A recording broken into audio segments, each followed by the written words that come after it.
fantastic. This is GT racing right now. He's got traction, he's going with the outside, both of them! Maloney! Oh, he's taken Anderson! Anderson's up to Oh my God! Big crash! Oh my goodness, half the field's going to get involved! It's very close. These guys are want to make their way through the field very quickly. Oh, there we go! Oh no! That's massive! this is it! This is over! I can't believe this! Oh my god! God, what?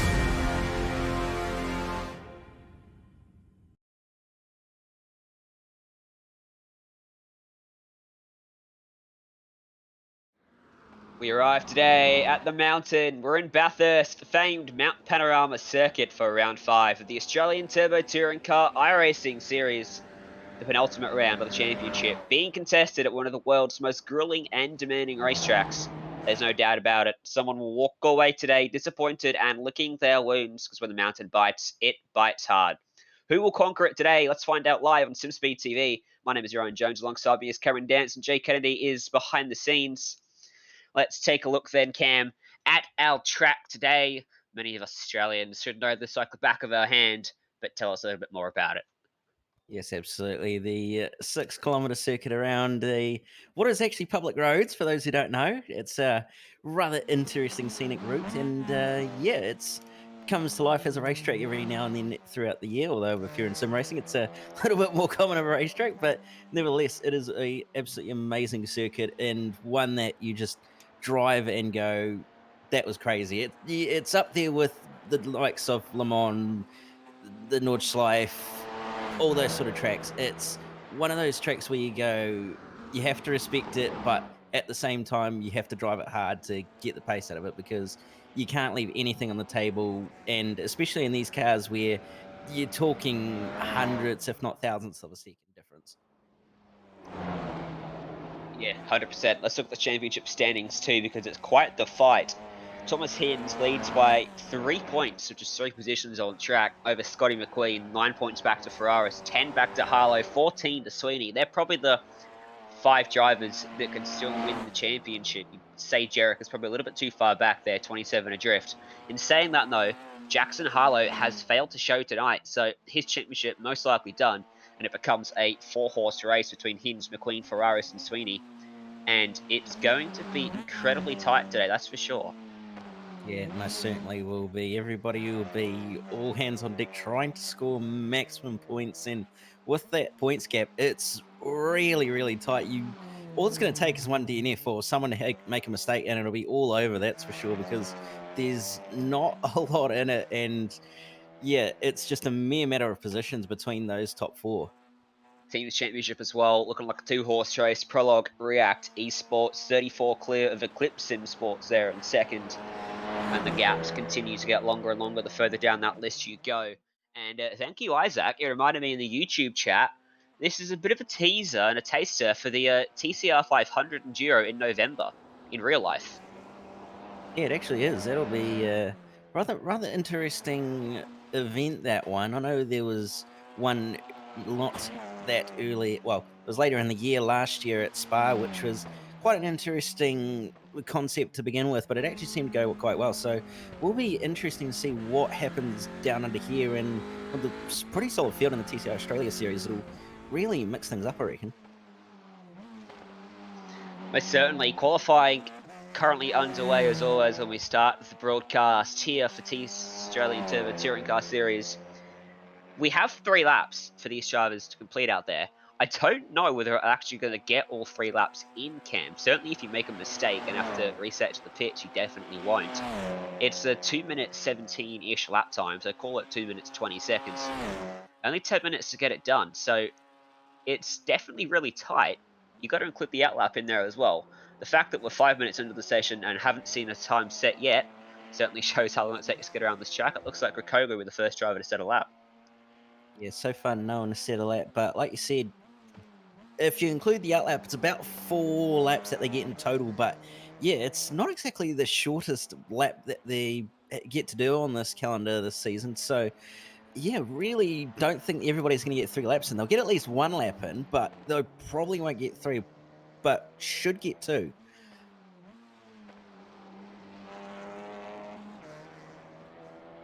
Grakoga, his first lap time, puts him up top with a 17.8, 10th clear of Ryan Jarrett. McQueen slots into 3rd, Hinds goes 4th, Gardner goes 5th. So championship contenders sitting 3rd and 4th at the moment. They'll want to improve from that. 10 cars to set the representative lap times at the moment. RF Elberg bringing up the rear there, the 2 minute 21.3. He'll probably be wanting to find an improvement on that time before the session is completed. Mitch Martin going to come around the final corner as well and across the start-finish line. Sets a 2-minute 17.8 to put himself up on the first row of the grid. Yeah, pretty solid lap there from the Eclipse Sports driver there. They've actually been going quite all right all season long, with Zomo also making a cameo appearance inside at the top 10 just now. So we'll see what he can do on second lap. But one driver that probably we want to start talking about is also Dominic Ferraris coming out of the final corner now. We'll see what he can do in qualifying, as he did a 16.8 in practice. So it'll be interesting to see whether he can match it in qualifying here. Ferraris goes to the top. Oh, 7/10 clear. That is quite the margin after lap 1. Yeah, it's quite a lot of time that he's actually got on everybody at the moment, including the likes of Scotty McQueen and Mitch Martin and those sort of drivers. It's quite a lap time that he's managed to pull out. Not quite a 16, but still pretty solid lap and a massive gap as well. So if he can have that sort of pace in the race, he should stand a pretty good chance of pulling away from everyone. Should do, of course. Don't forget the format we have for this series. 2 races ahead of us, 2 qualifying sessions ahead of us, a 10-minute sprint to follow this session, another 10-minute qualifying session, and then a 20-minute feature race where we'll have to take tyres, at least 2 tyres, at some point in the race. Darren Whittington comes across the line, 2-minute 22.581, puts himself down in just outside the top 20. It didn't count, in fact, so that's why his name wasn't popping up on the timing screens for me. Rob Carmichael, he's just starting his lap. Oh, nope, goes into 9th, but he is starting his next lap. Yeah, it seems everybody's starting to pop in their second lap times. A few are going to get a third lap in, but those who are probably coming through the chase now are going to miss out, I'd hazard a guess. But Dominic Ferraris still a solid half a second ahead of Scotty McQueen, who's managed to put it up to P2 at the moment. Yeah, good lap there. Put himself second. Still 5/10 off Ferraris, though. Mitch Martin puts himself up to P number 1, 2/10 clear of Ferraris. Of course, tyres coming up to temperature on the second lap, so you would guess that Ferraris could probably improve on his lap time, provided he doesn't make a mistake. Let's see if he does, as Phil White's going to come across the line, currently back in 23rd position at the moment. Through Murray's corner he goes, and across that start-finish stripe, 2-minute 22, finds a second on his lap time, but remains where he was before that lap. Where is Dominic Ferraris? Coming across the line. Can he improve? He stays P2. The lap time was a 2-minute 17.154.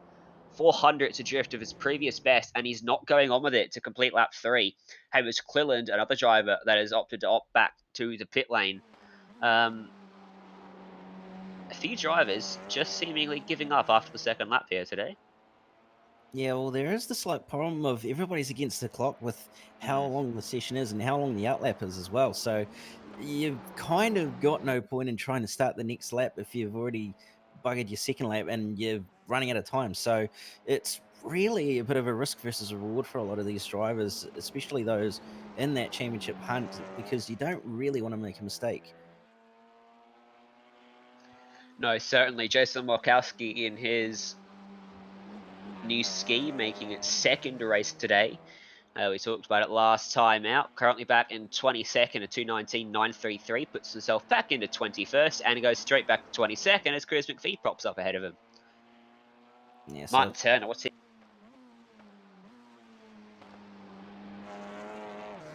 thought I possibly saw someone just about to get another lap, but I think I might have been mistaken there. Scotty McQueen completed his third lap, 2-minute 17.359, stays in third, 4/10 off. Mitch Martin out front. Reese Gardner is making his way around the circuit as well. Mitch Martin, currently fastest, not going to complete his lap. He's going very slowly, so he won't do that.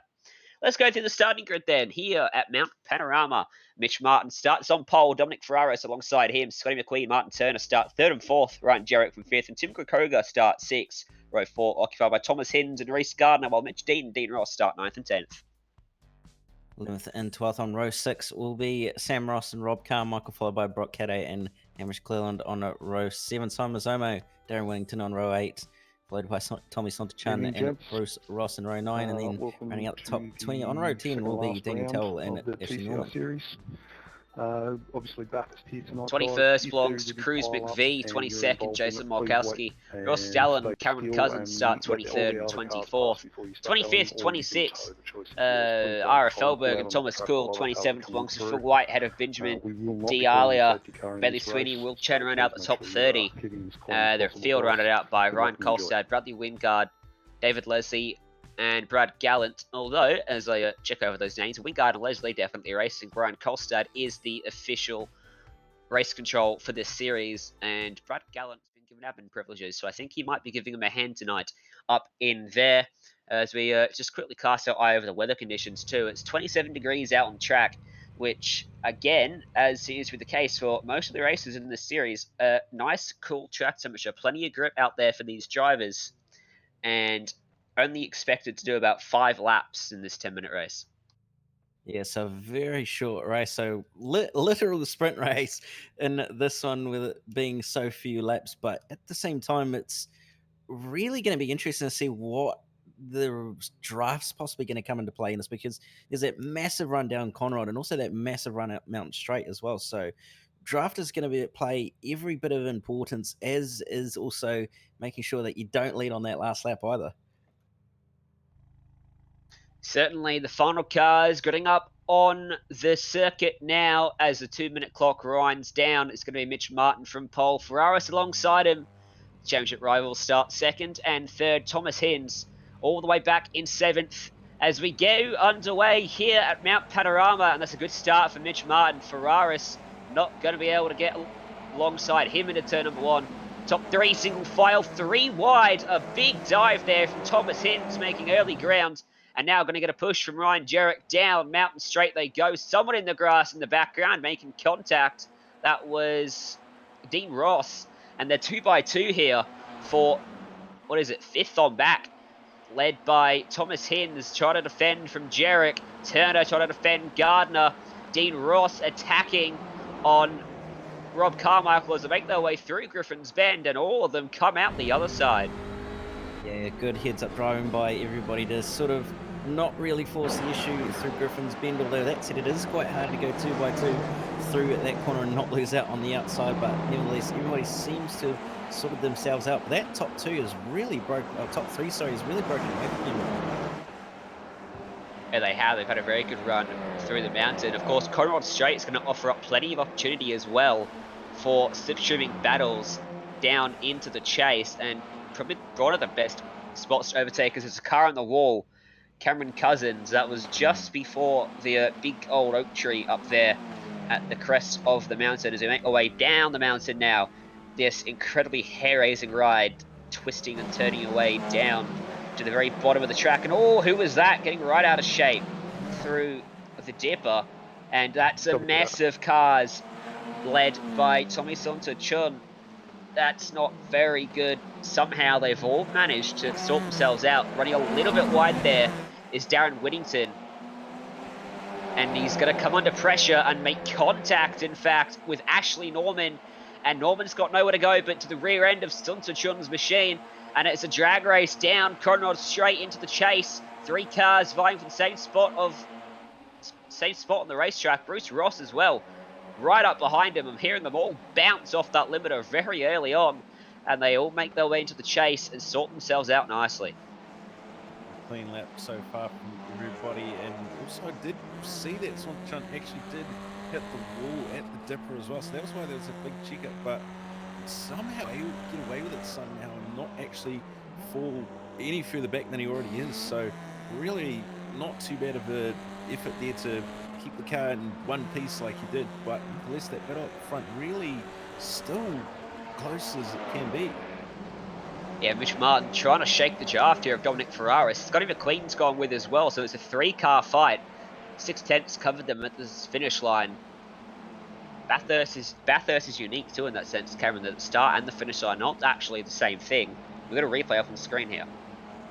You got a replay up on the screen coming down into turn one. A move from Bruce Ross to look possibly up the inside. No, actually, sorry, looking to move up the inside. Oh, one of the chicken up racing cars upset with the car behind after having to take a bit of evasive action from that chicken up racing car. You just see the 2x2 and the draft just really playing havoc with these sort of straights. It is, and I'm just watching this top three battle now. And Ferraris looks like he's the one with the pace. That first lap in qualifying definitely showed that. He probably made a mistake on that second lap to not improve. Of course, the tyres really do come up to temperature, and you do find that the first lap rarely stands as your fastest. Tim Krakoga as well has clawed his way into the back of this group, so it's now a 4-car train here for the lead of the race. As we head on to Permanent Train, the second time of asking, side by side down the mountain, Bruce Ross has to get out of it as Cruz McVie behind them. Actually, Norman was the one that sliced his way through there. Fantastic move through the dipper. Let's go back to the front because Ferraris is almost close enough for a dive up the inside of the chase as he gets closer and closer to the back of Mitch Martin. Pulls alongside, to the inside he goes, laid on the brakes, and Dominic Ferraris takes the spot away. Martin looking for a crossover, gets a good run, gives him a push now on the run down to Murray's corner. Where does Scotty McQueen go? He gives him a push as well. He goes to the outside as Ferraris defends. Krakoga can't find a way through either. And all the way around the outside, the long way goes Scotty McQueen. I tell you what, Cameron, he might just about get this one done at turn one. It's going to be side by side. And if he can be late enough in the brakes, he might be able to sweep around there, but he's not going to do it. Martin's going to give him the door as well, and they're going to stay side by side, and Ferraris is loving this. He will be using this to his advantage to try and break away from this little pack that's currently buzzing right on behind him, but bear in mind, there's 3 laps to go, and the draft from what we've seen, as Ferraris has just showed us at Conrod, is massively strong. So if you're the 4th car in line like Goldberger is, you're going to be in an absolute prime spot come the final lap when everybody starts cheeking up and you really start getting it up.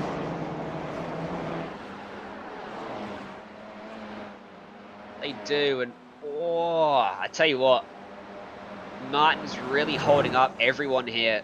Not only Krakoga, but Thomas Hinds is caught onto the back of this battle as well. And Sam Ross found the wall at the cutting, and his machine actually looks pretty good, although he's just off the racing line and struggling for a bit of grip. What happened here, Cam?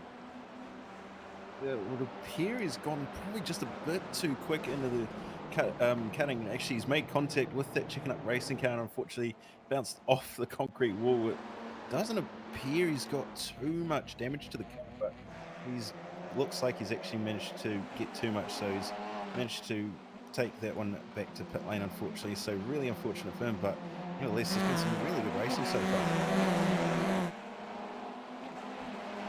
It has, and it's going to be pretty good at the end of this not main straight. Well, it's a bit like a main straight. It's the longest straight on the circuit, but it is Conrod Straight. It is technically the back straight, although it is quite close to the rear end of the circuit. Ferraris now is just out of subshooting range of Mitch Martin, and he should be pretty comfortable from this point on, as long as he doesn't make any mistakes. The battle's going to be for that best of the rest spot, and Thomas Hinds needs to try and finish as high up as he can here. Of course, the way the point system works, it's a point per position, so even one spot can make all the difference. It's just 3 points between him and McQueen. McQueen's currently 2 spots in front, so that margin, if they settle it out, it's going to be 1 point between them heading into race 2. Yeah, it's going to be very, very tight looking at the standings after this race if they finish as they are. And Ferraris could be in a very good spot as well with that position that he's in at the moment as well in the championship.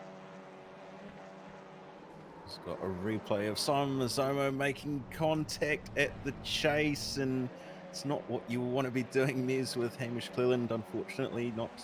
Probably not quite the most optimum move to make, but nevertheless managed to half save it at least.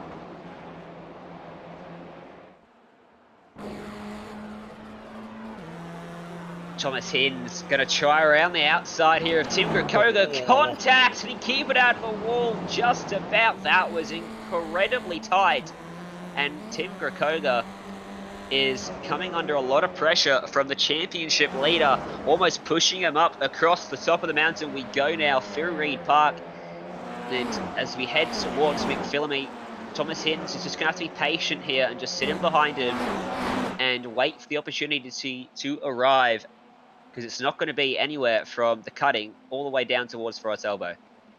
Yeah, most certainly not. Although we did see not too long ago, about 2 laps ago, what the mid-pack guys can do, and they definitely proved you can go through the dipper too wide and somehow cut out the other side. So if the boys are brave enough, I'm sure they'll go ahead and do it. But I think everybody's just going to sort of play the patience game and use that draft to their advantage come the time that they need to.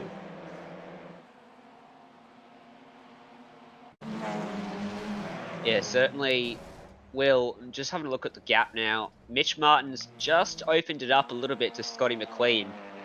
We have a replay as well on the screen. This is Dean Ross coming down through Skyline into the S's. That doesn't look good. That's a wall, and he's found it in a big, big way. That car probably has been retired back to the pits, and in fact it has. And it looks like... Oh, that's a few cars that have also found trouble. Cruz McVee just losing it on the rear cam. He managed to keep it out of the wall somehow. I Oh, don't no. know how No. easily follows him in. Poor Cruz. I must admit, it's actually not that hard to do. I did a few laps on my own just to sort of get an idea of this track and this car combo, and it's actually very easy to go in there a bit too quick and just lose the rear end, especially with how long the gearing is in this car, where you sort of have to time your downshifts quite well so that you don't end up compression locking the rear.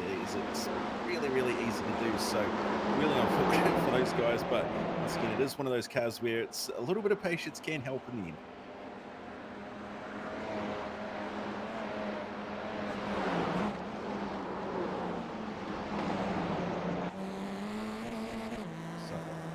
So I wonder, with it being the final lap, who's going to be coming out on top, because Forrest has got to get back to Mitch Martin, but there or thereabouts. But then you've got this little train of Hinds, Gottkruger, Jarrett, Turner, and then Reese Garner, all right there or thereabouts. And it's going to be interesting to see who comes out on top in this little group, and whether Hinsey can actually manage to catch up to McQueen, because he's going to need as many points as he can. And by the looks of it, Forrest actually seems to struggle down the mountain, so could possibly see about an 8-car train for the lead.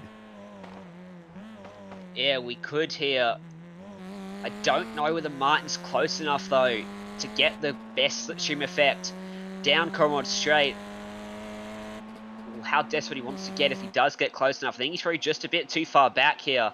I think the battle's going to be for P4 between Thomas Hinds and Tim Grakoga. Hinds has got by on this lap, in fact. And Grakoga's going to try to come back at him down Cormorant Straight and into the chase. One last time of asking, can Hinds continue to keep P4 away? As Grakoga tries to look at the outside, can't do it. Gets very shallow there through the 21st corner of the racetrack. Couldn't do it. And out front, I'll tell you what, Mitch Martin got very close indeed. It's going to be a very interesting second race in a few moments' time. But for race one, it is Dominic Ferraris that wins. Martin home in second. Scotty McQueen takes third ahead of Hinds, and Grakoga in fifth. Yeah, very, very solid run up at the front. Unfortunately, didn't quite see the draft train that we hoped at the end of the final lap, but nevertheless, it's very solid drive. Rob Carmichael and Mitch Dean come home to round at the top 10. Brock Cadday 11th. He'll be pretty stoked with that, I reckon. And then Hamish Cleveland, followed by Ashton on Samazomo and the rest of the field. Ooh, that's a close finish between those two drivers across the line. Just about holding on there. And someone has blown an engine too. That's not a great way to come across the start-finish line. Gets it home, though, and let's go through the results. That was Tommy Sonta-Chun, who we have learned is the real-life engineer for Darren Whittington. So he certainly knows how to get a setup going. Just fine. Unfortunately for him, this one hasn't worked out well for him today. Let's go through the results then. Dominic Ferraris wins what was a very short 5-lap race. Mitch Martin second. Scotty McQueen, the third driver to finish within a second of the race lead. Thomas Hinds took fourth ahead of Grakoga in fifth. Ryan Jarrett sixth. Martin Turner seventh. Reese Gardner, Mitch Dean eighth and ninth. Rob Carmichael 10th. Just outside the top 10, Brock Cadday in 11th, 12th, Hamish Cleland, Darren Whittington, and Ashley Norman 13th, 14th, 15th to Simon Mazzomo, followed by Jason Markowski in 16th, 17th, and 18th, Thomas Cole and Benjamin Dahlia, followed by Bruce Ross and Tommy Sontachan rounding out the top. 21st for this one was Phil White. Will Chen coming home 22nd ahead of Daniel Towell 23rd and Chris McVie 24th. We saw how that incident was accompanied by David Leslie, who finished 25th. Bailey Sweeney was the final car on the lead lap there in 26th. A lap down was Dean Ross in 27th, Sam Ross, Ara Felberg, Ross Dallin all ran into issues. Field rounded out by Cameron Cousins. No one else took the grid in this one. And have we got anyone awaiting any interviews? We do. Let's drag in Dominic Ferraris and Cam. You can talk to Dom. Did it in pretty clean style. Dom, you managed to do exactly what you needed to do. Yeah, I made the mistake of not getting started on qualifying quite early, so I just didn't have that third lap. So I knew that I had the pace to sort of be up there, and just bided my time and took my opportunity, and then yeah, just sort of tried to pull away. But towards the end, it was actually quite close. Well, with race 2 coming up, it's going to be an interesting one. What are you expecting in terms of strategy? Are you thinking it's going to be better to pit their undercut, or is it going to be more or less just staying out and trying to get some nice clean laps if you're out the front? Yeah, I think both options are completely viable. Just depends on the race situation. Obviously, there are a few consequences with pitting early. You can find yourself in traffic, and I think the safest option is to stay out and bide my time, and there's a lot less risk. Yes, well, certainly there is. Well, before we let you go, we'll give you any shout outs you want to do. Oh, yeah, I'd just like to big shout out quickly to Bailey Sweeney. He's done all the hard yards and behind the scenes, and unfortunately, he's had some technology issues tonight, which has caused his demise. But I'd also like to thank Cube Controls, Alexander Lurtzen Coaching, and all my teammates at Prologue React Esport. Well, there you go, Ryan, your race 1 winner. And with race 2 not too far away, we'll see what that can. Yeah, for us, we're looking to back that one up. Certainly in race 2. Mitch Martin is also down there awaiting interviews. He sat on pole for this one. But in the end, Mitch, you'll have to settle for second best here. You got pretty close in that final lap. Talk us through how your race went. Thanks, guys. Yeah, pretty good. It was a bit hard to. Felt like I got a decent start. Just a bit hard to break the toe on that first lap or first couple of laps. And then we got into a bit of a battle, and I felt like I was going to drop a few, so it was good to get back into second and then chase Dom back down at the end there. Yeah, you did a good job of that one after that start to get backed up to Dominic Ferraris out front. Do you feel you could have got him with another lap, or did he make a mistake to bring you close to him in the end? I actually made a mistake into the cutting on the start of that lap. So, yeah, and then at the end, it looked like he stuffed up the exit of the chase a little bit. But yeah, no, I was stoked with pole position too. Let's not skip past that, eh? Stoked with that one because we've been working on quali pace lately, so it was good to see that pay off too.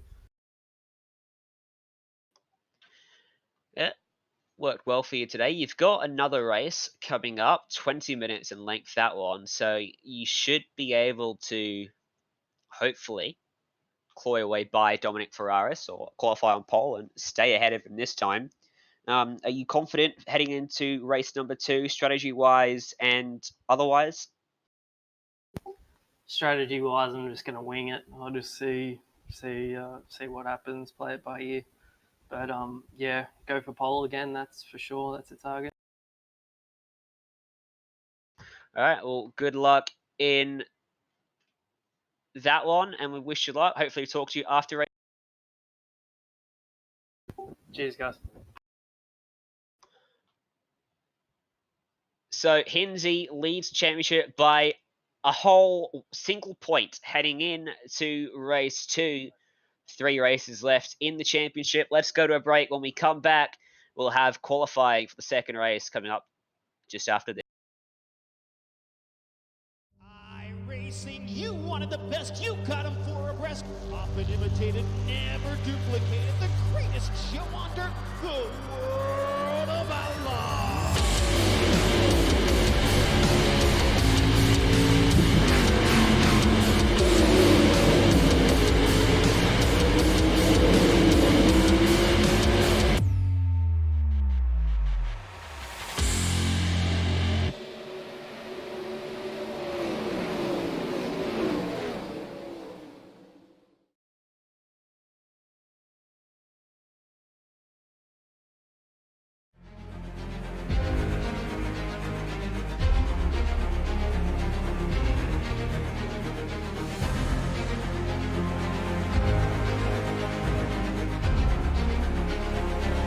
This is fantastic. This is GT racing right now.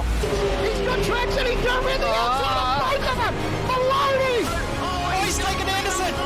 Anderson's up to Oh my God! Oh, big crash! Oh my goodness, half the field's gonna get rolled. Second very close. These guys are want to make their way through the field very quickly. Oh, there we go. Oh no!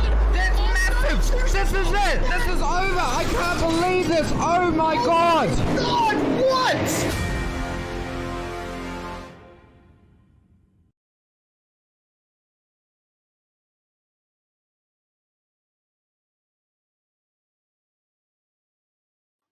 Welcome back to the second session here for round 5 of the Australian Turbo Touring Car iRacing Series, brought to you by RMS Race Management Service and Simfinity, and set up by Ira Felberg, who does all the work behind the scenes to get it going and continuing to run. So, Cam, heading into a 20-minute race, we saw the field really condensed at the end of the 10-minute one. I think we should expect to see more of the same here. Yeah, I imagine we will, although with that pit stop being introduced in the second race, it could spread out a little bit, because depending on where you are on track, you're going to have to time your pit stop pretty well, because you're not going to want to pit too early and end up back in traffic, and you're not going to want to pit too late, because you're then going to end up either losing track position later on when you're earlier pits, but if you're out front, you're going to want to do that late pit stop so that you can have all that clean air. So yeah, it's going to be interesting. It'll also be interesting to see what the draft can do in terms of this quote-unquote pack racing like we're seeing, because that might shorten up the lap time a little bit and assist some of these drivers and those who do pit early to sort of close that gap up a little bit to what they had to those who were ahead of them. Yeah, and we've seen incredibly varying strategies already in this championship. Drivers pitting as early as the end of lap 1 and others pitting as early as the penultimate lap of the race. So the window is about as big as it ever gets. It's the entire race long. I mean, because you don't need fuel. All you need is to take at least 2 tyres. We talked about in a couple rounds before, Cam, which tyres you take. On this particular track, what are you expecting them to do? Right sides, lefts, fronts, rears, opposites? Probably either fronts or left side. Not left sides. Sorry, right sides. Mainly due to the fact that it is an anti-clockwise circuit. So yeah, probably just sort of depends. I'd probably say rights more than fronts, but yeah, who knows? It's kind of 50-50. Yeah. Practice just coming to an end here. So we've got another 10-minute qualifying session come up, which means we've got about 5 minutes before the first lap time actually gets put down, which is slightly annoying, so to speak, Cam, because we've got to figure out what to do. Why don't we just go on board with one of our top guys in the championship, maybe Thomas Hens, and just talk us through how he's going to approach the track, Cam? Yes, so obviously relatively cold tyres. It's more or less just trying to get temp in the tyres at this point. You're sort of doing certain things like weaving the tyre, well, putting large amounts of lock into the steering into the corners or down the straights, using that brake pedal to fronts up, even possibly using the handbrake as well to sort of slide the rears around a bit just to get a bit of tempo to those as well. It's a different sort of technique as to what you do in terms of warming up the tires, and then obviously being an outlap, you're also trying not to wear the tire out too much or put too much load through it so that you end up also, another thing, putting it in the wall. So yeah, it's more or less just getting your eye and seeing what the track feels like, getting those tires up to temp, and then really giving it hell for pretty much as the 2 laps or possibly even 3 laps if you can get them in. You saw a few drivers abandon their efforts after the second lap, of course. If you come out late or you make a mistake and have to reset, I said that in the first session, you won't get a third one in. A few drivers did do it, so it is definitely possible. And as the tyres warm up as well, you do expect the times to get faster, so it is a massive benefit if you can get it in. But the thing is, you've got to really push on the outlap. You've got to push on the first and second lap too to make sure your tyres are really up to temp, getting the most out of the car you can. It's such a long track, and even if you do make a slight mistake somewhere, you can claw it back elsewhere on the circuit. But in doing that, you put yourself at a massive risk in a qualifying session at this track of making a mistake and ending up in the wall. And that's why that third lap doesn't come for a lot of drivers. Yeah, for sure. It's one of those things where it's sort of risk versus reward, but at the same time, obviously pushing on that outlap, you've also got to do it anyway because of the limited amount of time you've got. We're seeing Thomas Hinds coming across the line at the moment, and there's 7.5 minutes left in the session. So not a lot of time going to be left when he does complete his third lap. And as you see there, Will Chen is just spun on the exit of the chase. And again, that's one of those things that's going to hurt you in the end and not be able to get that third lap.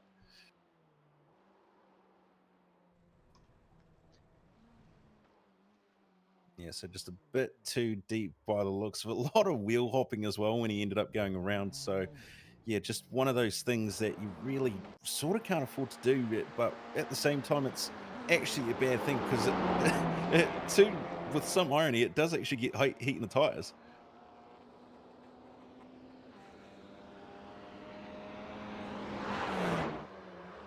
So currently, we've got Thomas Cole on the screen for the time being coming through the cutting, looking like it's not too bad of a lap as he heads up towards Sawn Park.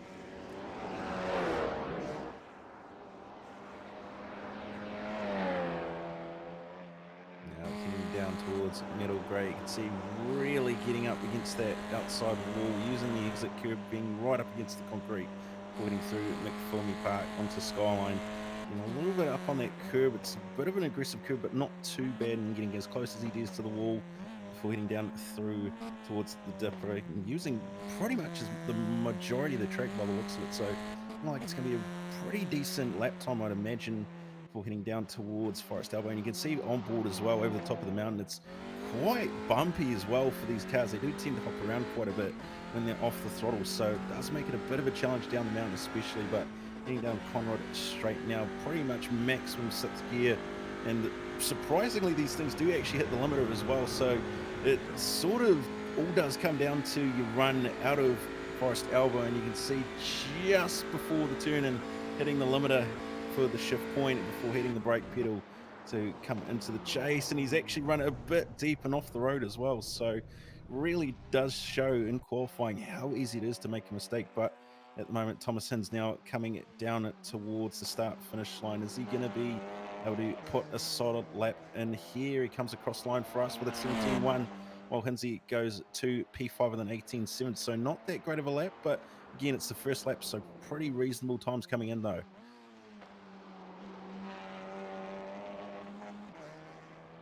It's looking like Ryan Jarrett P2 at the moment with pretty solid gap as well, 6 or 7 tenths off Dominic Ferraz, followed by Scotty McQueen, and not a big gap there either before Bailey Sweeney, and then got Tim Goldkrieger, Reese Gardner, pop P5 at the moment, for a few other drivers starting to put their laps in.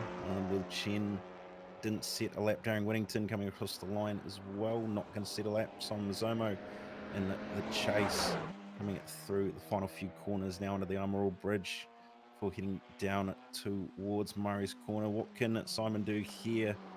coming through the final corner. Looked a little bit of a slide there, but he managed to catch it and hold it through there. An 18.7, that puts him up to P9. So pretty reasonable lap there from Simon Mazzomo. A few other drivers still yet to complete their first laps, but further down the circuit. But in the meantime, everybody's seeming to put some reasonably solid laps in for their first laps here. As Daniel Towell comes down into the final corner, not too bad, hits the apex, using a little bit of that curb on the exit. It's going to be PE number, I believe, 11.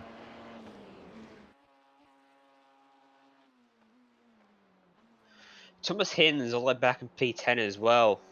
He's not having a particularly good session after the first half. Definitely has to find an improvement here in the second or third time of asking, because P10, it may be a 20-minute race, and you double the length of race one, but you don't want to bury yourself on the field at a track like this. And when points are so crucial and the championship is so tight for him in a battle with Scotty McQueen and Dominic Ferraris, who's on pole and McQueen's third, he can't afford to start back here.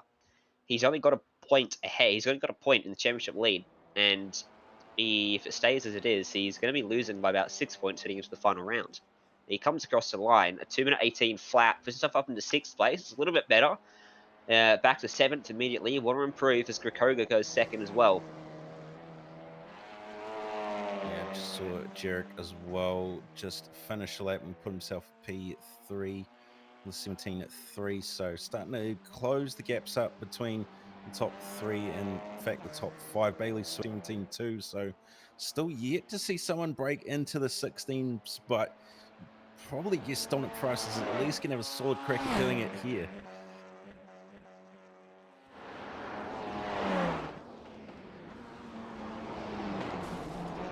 Or did he actually hit the wall there? I think he might have hit the wall by the sounds of it. If he didn't, it was fairly close.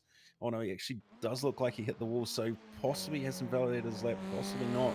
Happens when it comes around this time by, but it still looks like he's committed to the lap, so might have actually got away with that one, luckily. Comes down Dean Ross also on one of his flying laps, coming over the top of the mountain down through Skyline. A bit wide there on the entry, but he's managed to pull it up pretty nicely through the dipper, using all the road he can, right up against the concrete walls, before heading down towards the elbow. It's looking like it's going to be a pretty reasonable lap. Ran a little bit wide though in the mid corner through Forest Elvis. That might compromise his exit a little bit there and hurt him a little bit, but shouldn't hurt him at all that much, I don't think.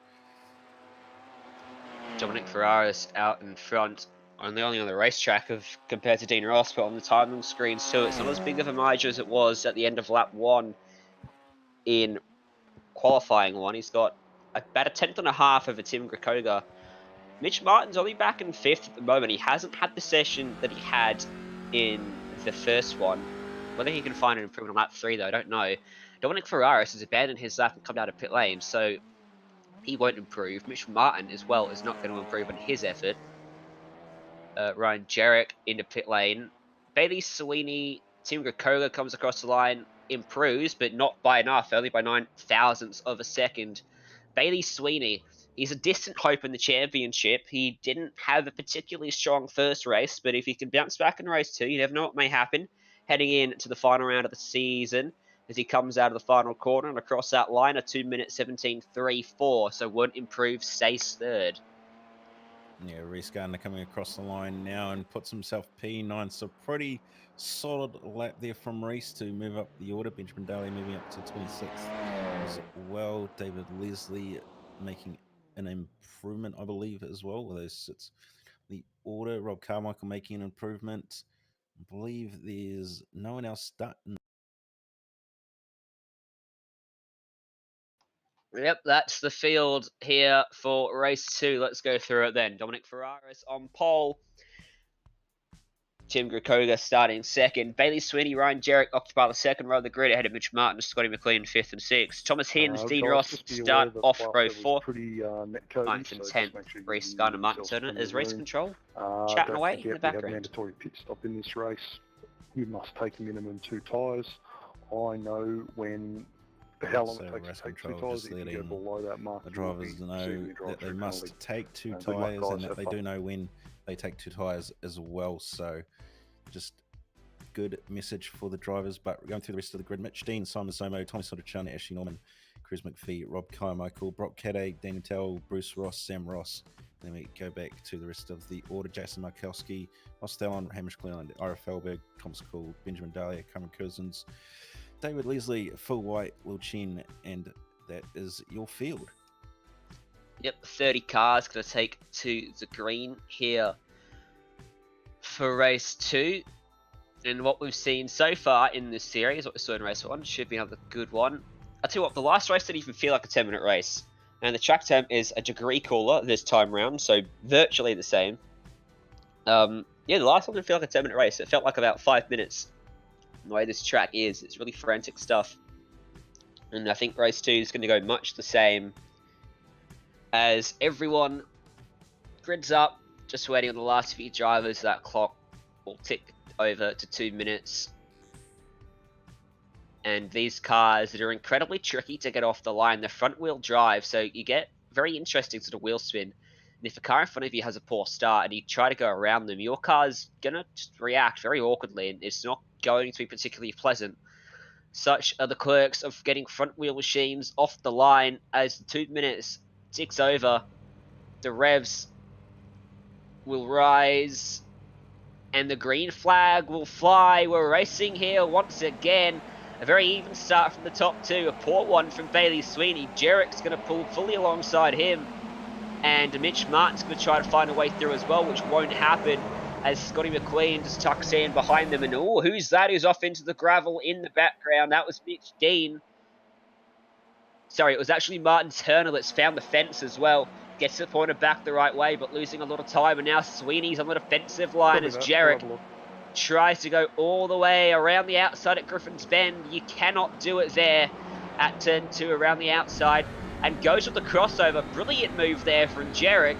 But again, he's going to be on the wrong side of the track. This time at the cutting. Oh, a little bit of contact, door to door. And they managed to get through there all in one piece. It's all Hinsey.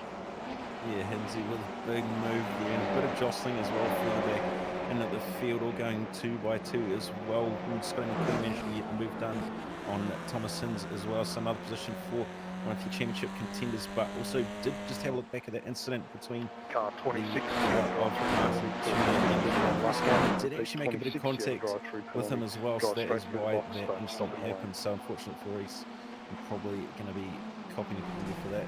And drive-through just got confirmed. So there you go. Unfortunate for Reese, but it is the way that it is with live racing track. Yep.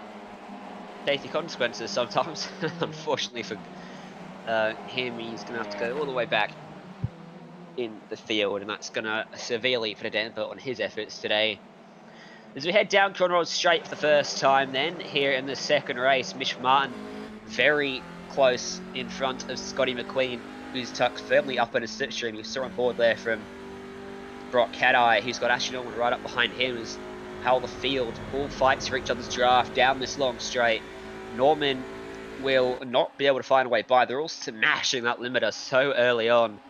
As we head down into the chase, no one, despite a few cars being close enough, able to make a move stick, as that was someone who found their way off the track. It was Mitch Dean, who is having a very poor first race, as we see a few drivers coming into pit lane. Mitch Martin and Scotty McQueen. And Daniel Tell and a few other back markers as well. Jason Markowski, Darren Wellington, Ross Thallon, believe R. Felberg as well, Martin Turner and Will Chen, all citing that lap 1 pit stop was probably the way to go. Not a duck, especially with them being quite congested in that mid-pack as well. So see where they come out in relation to the rest of the field when pit stop cycles start to become more prominent later on in this race. Here we go, Simon Mizomo trying to find his way, or trying to hold off Tommy Soderchun and Chris McVie behind until this is a pretty good race for Chris McVie too, I should mention. Back there in 13th place. It's about as high as we've seen him at the start. He's actually up into 9th now on the racetrack thanks to some of the pit stops. It's about as high as we've ever seen him in the touring car series. And we've also heard that Mitch Martin's been given a stop-and-go penalty for speeding in pit lane, so his race has taken a horrible turn of events there and going a long way down the order, as has Jason Markowski received a similar penalty. So those two drivers going to join Reece Garner at the back of the field. Yeah, really unfortunate there for Mitch Dean, as he was right in contention as well for a solid result at Chris McPhee at the moment, coming under pressure from likes of Rob Carr, Michael Brockhead, and a few other drivers after making a mistake at then a hold on for the time being. Kere looking up the inside at the elbow, and he's not going to get the move done, so sit in behind for the time being. But just behind the Mitch Dean and Ashley Norman, the two chicken up racing cars, looking like they're going to have a little bit of a scrap here as well. Yeah, this is a big train of cars led by Mizomo and Sun Chun side by side, door to door into the chase. Sun Chun comes out in front. Mizomo a little bit scared to go around the outside there and backed out of it. Have to give him some crap for that after the races. Oh, up the inside. Who was that? That was Ashley Norman. Just about kept it off the left side of Rock Cat Eye's door and now comes down into pit road. And Mitch Dean will continue around the racetrack with Sam Ross, Bruce Ross, and I think Norman, the only taker that time by. As a top 3, look how close they are. Relatively close at the moment. No need for fuel saving as well in these races, as they're all pretty much fueled up to the end. But Bailey Sweeney going to look to make a move up the inside of Tim Gockringer here and gets the job done. So it's a prologue 1-2 at the moment, although how long that lasts for is another question. Yeah, it should be interesting when we get down towards the chase. At the end of the Conrad, these guys will close up massively. And I think that we may see Dominic Ferraris under a lot of pressure. He might want to, in fact, come down to pit road and just remove himself from this battle, as Ryan Jerrick has as well been given a speeding penalty. A lot of drivers struggling, which is very peculiar because we're both familiar with the potential here at Mount Panorama, Cam. It's basically got a chicane before the pit speed line, so it's very interesting. You've seen a lot of drivers get caught speeding today. There's a very good point around that, and that would probably be because the pit speed limit was actually dropped not all that long ago from, I believe it was about 70 or kilometers, about 50k. So massive drop in speed. So everybody's been just used to being fully committed, and now they're really actually having to sort of think about it. And everybody's getting caught out, which is quite interesting considering, say, majority, if not all, this field have done quite a few laps since then of this track. But nevertheless, it's one of those things that's really, really easy to do. Yeah, she also mentioned that they are teammates at the front. They're Polograk teammates of Ferraris and Sweeney. That's probably why I'm not seeing too much hard battling going on, as Sweeney's actually just bump drafted. Oh, he bump drafted Ferraris into the last corner, then caught the grass himself. He massively backs up Tim Grakoga, who gave him a shot through the corner. And that was teamwork gone wrong. Thankfully, he didn't affect his teammate. Take a look at this, Cameron. I was incredibly lucky. Yeah, it was very, very close to ending in tears for those two prologue cars, that's for sure. And luckily, Goat Grigger was there to, well, far enough back that he didn't end up. So really unfortunate for Sweeney to make that mistake, but it's going to allow for us to have a bit of a gap now to sort of just relax a little bit and sort of take us out the time, as now Hinsey has got through on the car of Scotty McQueen. This is big for the championship because there's not a lot in it, and this is going to mean that possibly if McQueen can get on by, it's going to be tied into the last round. So Hinsey really got the pressure on this time and is really going to be working hard to try and keep his car ahead of that black and green wheeled machine. Yeah, he'll hold a slender 1-point margin if he does. And it's going to be interesting whether Sweeney and Grakoga can get back up to the rear end of Dominic Ferraris' machine too, because it definitely seemed like they had the pace, but Sweeney, of course, definitely teammates with Ferraris, and we said Ferraris was last time out we spoke to him, and he mentioned that he was focused on the team's championship. So you can imagine that if Sweeney gets these, we're not going to fight him too hard. Yeah, he certainly isn't, but at the same time, Dom kind of has to think of his own championship as well at the same time. I mean, he's currently P3 in the order, and he's not that far off the likes of Hinsey and McQueen. So, and he's definitely in Susan Harlow as well now. So, really, sort of, that's a tough situation to be in. Do you sort of think for yourself, or do you work as a team and sort of try and get the end goal at the end of the day? It's a really tough one that Dom's in, but I'd hazard a guess they're probably going to work together and not really try and end up taking each other out.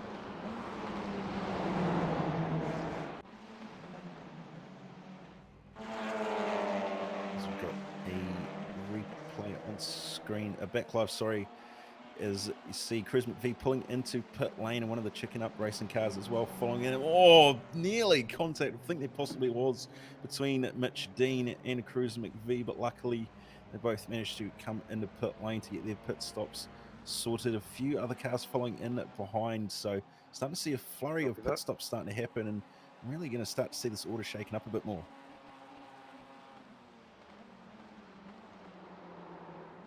Is this battle for P13 and P14 between Hinsey and McQueen. Basically, the championship lead really still going on, and it's anyone's guess as to who's going to be taking it, but a three-way battle just between the cars of Sam Ross, Rob Carmichael, and Ashley Norman, all battling for positions just outside at the top, well, just inside the top 20, sorry. It's really, really tight between these three. There's absolutely nothing in it at the moment. Rob Carmichael having a few technical issues by the looks of it, but the chicken up racing car of Ashley Norman going to look up the inside. They're going to be three wide, turn one, but Norman thinks better of it. Rob Carmichael sending it up the inside, but now looks like Sam Ross is going to have the advantage, and so is Ashley Norman as well as they get to the inside. A bit of squeezing going on from Rob Carmichael on Ashley Norman, but Norman manages to keep them both on the racetrack instead of making contact. Carmichael's still looking up the inside of Sam Ross, but he's not quite going to get the job done, but going to look at possibly trying to go around the outside at the cutting. So McQueen is going to be in a battle again with the car of Thomas Hins, and there's going to be neck and neck at the moment, still nothing in it, and looked like he was going to have a move at the cutting, but just didn't quite get it done in the end. So going to be really have to watch an eye on that. But that battle behind with likes of Carmichael, Ross, Norman, Turner, Cool, all really starting to get a bit spicy.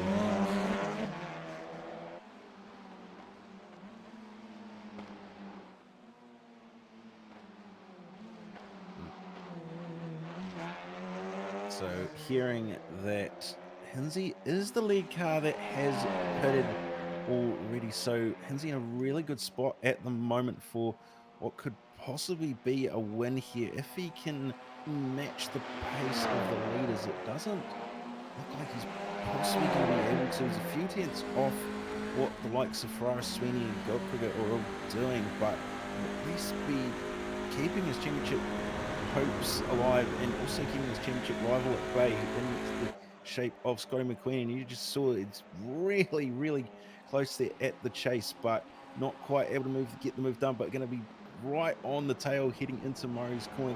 There's nothing in it between these two at the moment, and it's really all on the line. There's not a lot left to go in this race, only about 7.5 minutes. We're on lap 6, so not too many laps remaining before this race will be over, and we'll finally see some interesting championship stats once this race is over. A couple of drivers still yet to pit as well. Looking at names is Dominic Ferraris, Bailey Sweeney, Tom Krieger, and Thomas Huntshan and Phil White. So the top 5 all yet to pit at the moment. So we'll see whether that can come with anything in this top 5 pit. I'll jump in and join you, Cam, for a sec, because Ryan's having some technical issues. So jump in with Brock Cat-Eye side by side with Simon Mazzomo. Gets the move done. Does Mazzomo up into turn 2. Griffin's Bend. McQueen looking really strong up the mount. Hinsey looking really strong down the mount. It's going to be interesting. If it stays where it is, it'll be 2-point advantage to Hins. If McQueen gets through, it's 2-point swing, which means it's tied going to Phillip Island. Either way, it means we're up for an absolutely epic finish to this championship. Looking forward to seeing how it plays out. Hinsey been very, very consistent. McQueen's been very, very quick, but had some penalties along the way. This is going to shape up to be an absolutely fantastic finale. I'm thinking the way that these two are looking too, their pace is really, really good. They could be on to actually overtake those guys in front, maybe come out second, third, fourth, around that area. Yeah, they most certainly could be. It's not a lot of difference in terms of lap time, and only about roughly 4 tenths between what Hinsey is doing and what Dominic Ferraz is doing in the lead. So going to be close to see where they come out in relation to the likes of Hinsey and Scott McQueen. But regardless, it's really, really tight battle, and I hazard a guess it's all probably going to come down to who gets the best entry and who's got the best exit out of pit lane as well. So keep an eye on those times and make sure that it's relatively close, although probably disadvantage at the moment to Dominic Ferraz. Yeah, I think Bailey Sweeney's in a bit of trouble potentially, but will be very, very close. Hins almost lost that spot there to McQueen, who had the overlap, just couldn't quite get the run and get the move done around the outside at the chase. We've got about 3 laps of racing left here at Mount Panorama for round 5 of the Australian Turbo Touring Car iRacing Series. It's been an awesome series so far, and we said last week, we confirmed that Season 2 will be happening very, very soon. It's already a huge amount of interest in Season 2. Let's have a look at this. Mitch Martin, Ryan Jerick, their recovery drive after those drive-through penalties, speeding and pit lane penalties. They're now making their way back through the field. So I'm just seeing Bailey Sweeney's having some technical issues, and he's disappeared from the track. So fingers crossed for him. He can get back out there, and he doesn't have those sort of tech issues. We did hear from Dom Ferraris in between those 2 races that he was having some technical issues, so that could mean a big chunk of team championship points could be lost for those guys.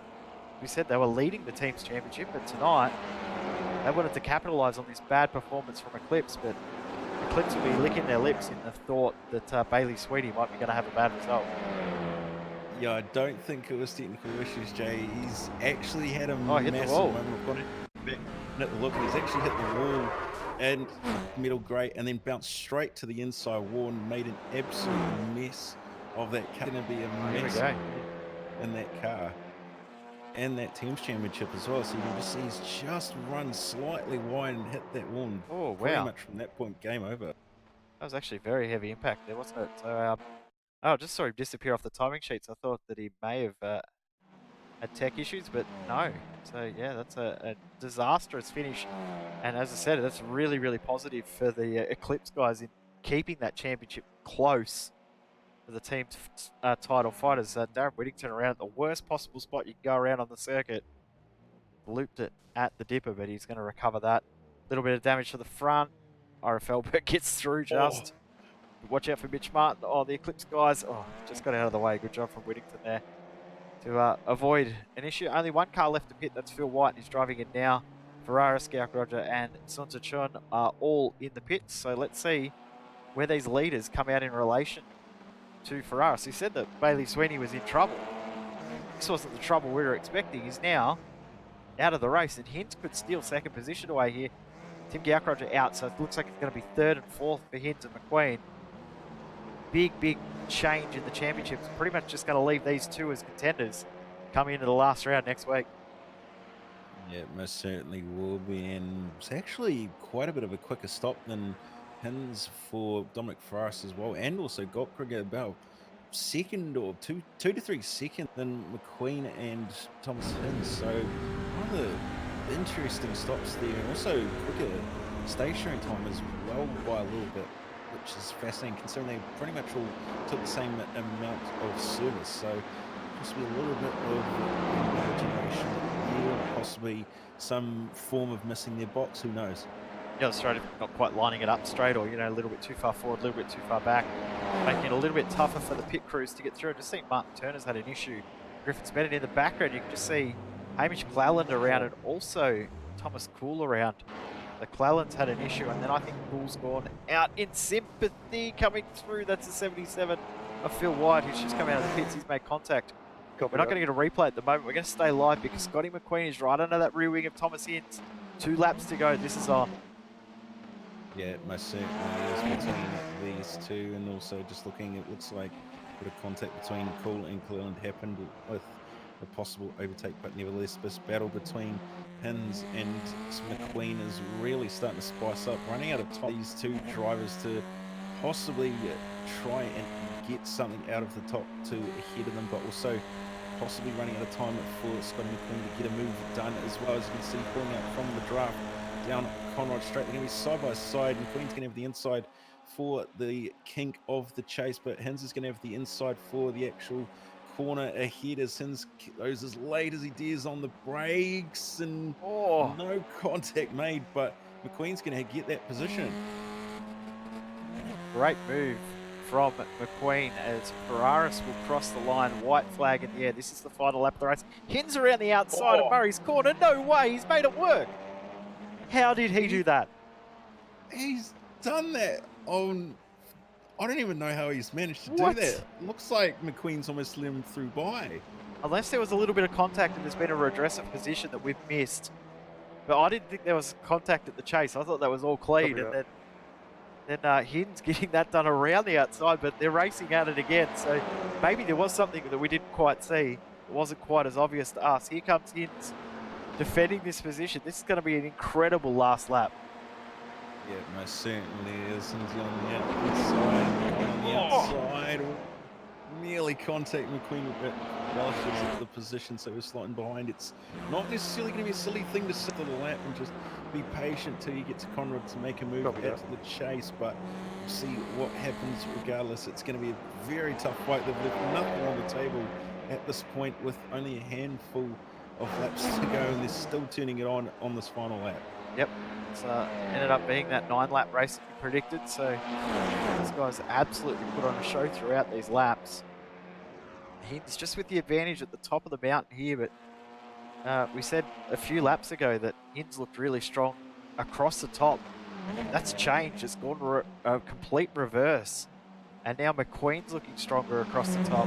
Hins looking a little bit better at the bottom, so we'll see whether this plays out. Ferraris, Gak Roger there, safe, first and second, but this is on for third and fourth, and this has huge championship implications. If Hins wins, or this little battle comes out ahead, he leads by 2 points. If McQueen takes the position away, McQueen and Hins tied for the championship. Hins looks safe though, he's got a great exit out of Forest Elbow, but Dom Ferraris, what a dominant night this has been. Teammate not having a great one, he's capitalising on it with a great drive for Prolog React Esports. He's doing a fantastic job out there.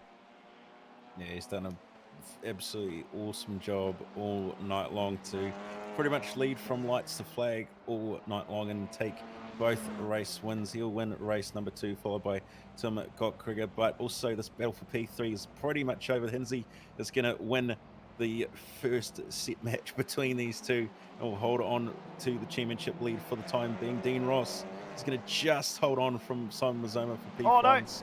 And then Brock Gade with contact between himself and Bruce Ross, and also Tommy Sontachung going around there as well, and everybody having to take evasive action. Mitch Turner, with a big shot across the line. He's actually somehow crossed the line, only just. So we'll hold on to P11, but what an absolute finish to this race it's been. Yeah, I think there might be a post-race penalty coming there for Bruce McVee because he made contact into the back of Bruce Ross, which then was contact into Brock Cadai, which was then contacted into Tommy Sontachung. And Sontachung has lost a whole heap of positions, but congratulations to all the drivers that finished. Finishing a race at Bathurst is incredibly tough. We've got one last battle to go. Mitch Martin trying to limp his car home after that really long pit stop. So I think there might be a deeper issue for the Eclipse Sim Sports guys because both of their cars having issues in regards to pit stop times, that they've crossed the line. Cameron Cousins as well has crossed the line. Thomas Cool will cross the line next with Benjamin Dialia next, but we'll run through our race results. What a race it's been. And Dom Ferraris picking up the win in the end. 3.5 second win, probably more dominant than what the timing shows. with Tim Gaukroger next. Thomas Hinz, Scotty McQueen are going to take this championship right down to the last lap next week at Phillip Island. Dean Ross and Simon Mazzoma, good little battle at the end there too. Cruz McVee will be no doubt being watched by Race Control right now, with Brock Caddy, Bruce Ross and Ashley Norman next across the line in 8th, 9th and 10th. And then we go back to Martin Turner just outside the top 10 after a spectacular way to cross the line. Rob Carmichael, 12th, Reese Gardner, 13th. Not bad of a recovery after having that drive through as well. 14th, Tommy Saunter-Chun, Sam Ross rounding out the top 15. Hamish Glynn, Ryan Jarrett, Phil White, R. Felberg, and Jason Markowski rounding out the top 20. And the rest of the order: David Leslie, Jerrington, Will Chen, Ross Allen, Mitch Dean, Cameron Cousins, Mitch Turner, Thomas Cole, Benjamin Dahlia, Bailey Sweeney, unfortunately, DNFing, and Daniel Tell rounding out the field. Yep, so 31 drivers starting that race in the end there. So a very, very cool race. We'll quickly grab some driver interviews. We'll go first off for Aris. Congratulations on another great drive there. Fantastic job from you. While it says 3.5 seconds is the margin of victory, probably wasn't quite as easy as what the gap shows. It was a tough little track out there. Yeah, definitely. I was just happy this race I could put it on the pole and really control it from there. My teammate Bailey, who showed excellent pace, unlucky he had a few more technical issues in that race, which meant that the win was a little bit more easier for me. But it's disappointing for us because our team's championship hopes have definitely taken a hit tonight. However, I guess for me personally, I've put myself in a pretty good position for the finale next week. Yeah, really closed up a good amount of points there with Hinz and McQueen as well, having a good fight. It leaves it with a very, very open final run to the championship. Obviously looking for a good result. How are you feeling heading towards Phillip Island next week? Yeah, look, I'm very uncertain. Haven't done any laps. I think the margin will be something like 1 or 2 points between me and Hinsey. So it's going to be all about putting it together on the night, and hopefully I can come out with a spoil. Congratulations on a great dominant night tonight. Who would you like to thank? Yeah, again, I'd really like to thank Bailey. I just feel really bad right now. He's put in all this effort and he doesn't have the results to show. Also like to thank Cube Controls, Alexander Lurtzen Coaching, and all my amazing teammates over at Prolog React Esports. Congratulations to our race winner, Dom Ferraris, and Cam Dance. You have Thomas Hinz standing by. Indeed, I do. Hinsey, pretty solid night for you, actually, and P3 in race 2 as well. You've got to be happy with that, especially considering what the points gap is. Yeah. It wasn't an ideal start. I kind of jumped in the practice session late because I work night shifts. So I usually sleep during the day. Kind of slept a bit longer than planned, so I kind of jumped in with like 10 minutes of practice left. Having last driven obviously the Bathurst 12 hour here, so that wasn't optimal. But thankfully got on pace pretty quick, which was nice. So I was able to get on pace quite well well enough for the first race, get a good start there, and get a good result there. And then race 2, that was great fun with Scotty. It was really cool battling him there, and managed to just get him in the end. That was really good fun though. So glad to take those results again away from it and keep in the hunt somehow. So I'm waiting for it all to fall apart to Phillip because it's about due, but we'll see. Yeah, with obviously the last round it being at Phillip Island, have you got high hopes in terms of what you can possibly come away with, or is there something that like bad juju, or what do you reckon is going to? Well, I don't think I've ever driven the TCR car around Phillip Island, so that's a good start. So yeah, I might have to actually make sure I get some practice in during the week, or before the actual practice night. I think for the last round, to make sure I'm semi on pace. But it'll be interesting for sure. Again, obviously slipstream again will be big as it was here. I didn't think it was that huge, but in the first race I was kind of in a train, so it was probably not. I wasn't seeing the full effect of it. When obviously I was fighting Scott there, it was just pretty insane how big the draft was down Conrod. So yeah, it should be interesting. I'll have draft trains and switching at Phillip, which should make for some very tight racing. I'll just hopefully I can just hold it. God, if I can hold it the whole way through, that'd be pretty insane. And I'd probably say I've done my life goals in sim racing, but at that point, but we'll see what happens. Yeah, as I said, I haven't really driven around the track in the car before, so not sure what to expect. But yeah, hopefully I can get on pace and be up there and bring it home. Fingers crossed. Well, with it being what we think is about a 2-point gap, it's going to be very, very close heading into Phillip Island. So before we let you go, who do you want Yeah, just over the driver's seat. Kimmel's are all fencing. I think Symphony on there as well. All sponsors on the cars. Big thanks to them for their backing, as always, and the team for just being awesome. Thanks to you guys for the broadcast as always. And big thanks to Ira again. Series has been just fantastic all season long. It's been super fun. Lots of great racing. So yeah, I'm sure it's going to be an epic conclusion at Phillip. Oh, indeed, it will be. Jay, I believe you're going to be standing by with our third place finisher, second place finisher, sorry, Tim Gock. Yeah, Hey, Tim, how you doing? congratulations on a great result, mate. Unfortunately for the team, though, not a great result, but you definitely flew the flag tonight. Talk us through your race and the strategy, pitting so late. Definitely paid off for you. Yeah, it was good. Plenty of activity on track, and unlucky for my teammates tonight. But yeah, I planned on just hanging around behind Dominic and Bailey because they're just so quick. So it wouldn't have made sense for me to pit early and then sort of run my own race or get caught up, back in the pack a bit with lap traffic and have to mingle with Thomas and Scotty because the draft around here is pretty severe. So if you're within 1.5 seconds, you can not comfortably keep up, but it really helps out. So no, it was just the plan was to jump in the pits as late as I could, and I felt pretty good on pit entry and thought, hey, maybe I can sort of gain a second on Dom, but he was pretty silky smooth and just way too quick in the race. So well done to him. Definitely was, but unfortunate for Bailey as well that you were looking or shaping up to have a pretty intense battle with him after that pit stop. Obviously, the late strategy or the late pit stop call was to try and get yourself clear of all of those sort of incidents and make sure you weren't caught up in anything, or was there more to it in that in regards to how the tyres were behaving that you made that late pit stop call? No, I just didn't think it made sense to get out of the draft of Dom and Bailey. They're so quick, and probably I think without draft, I would have been 3-4 tenths slower. Despite the good quali lap and stuff, they put it together really nicely in the race, and unlucky for Bailey. So it just made sense to hang on to the back of those guys, but not pit a lap later. I think because there's penalties if you pit when the white flag's out, even if it's not the last lap. So, but it was good, a lot of fun, and it's a great track, obviously, and these things are good to drive, and it takes a bit of finesse to get them around the track pretty quickly, nice and smooth, obviously. And tonight was nice to have made up for having VR issues last week on the podium at Okayama, I think it was, and missing out on that on the last lap. So yeah, it was good. Yeah, good redemption from that round.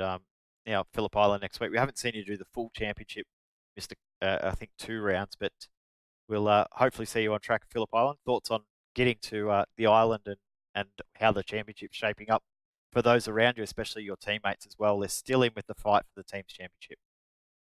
Yeah, should be a good track, and again, pretty drafty, but yeah, good close racing. Obviously, nice and wide, plenty of 2 wide and 3 wide going into some of the braking areas. So, looking forward to Phillip Island, and if necessary, I'll help out Mitch and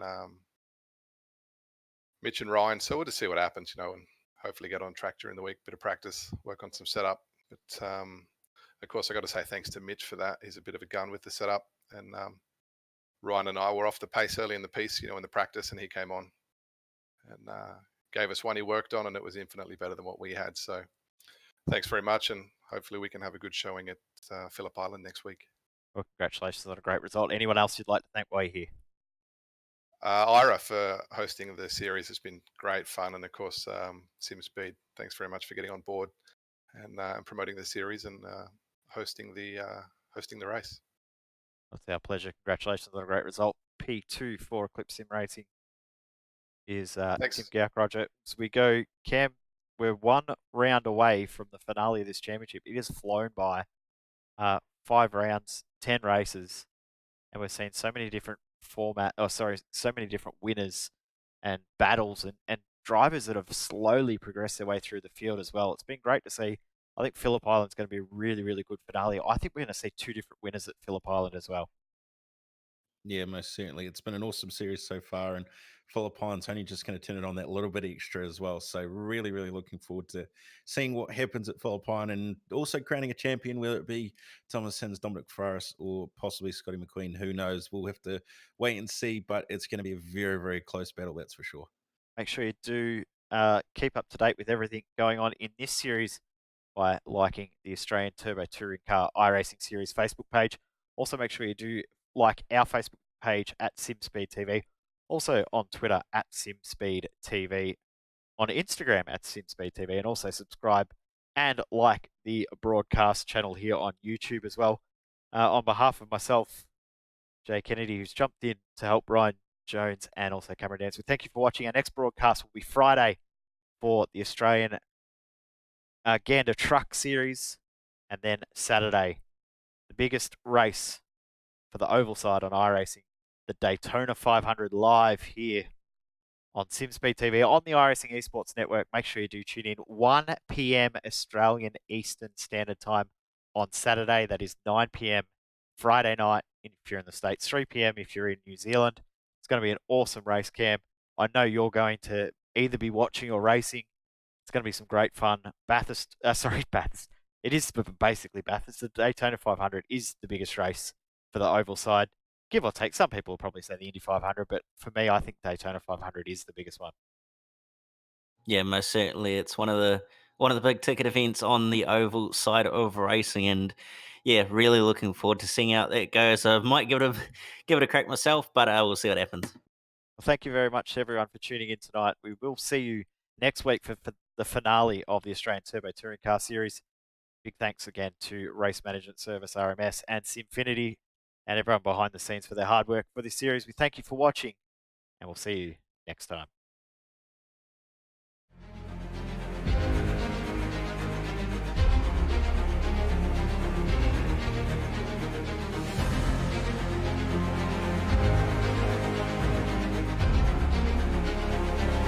This is fantastic.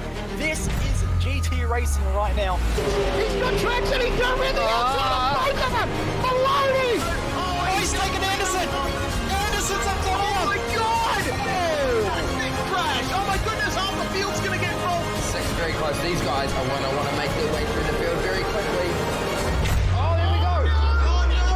That's massive! This is it! This is over! I can't believe this! Oh my god! No!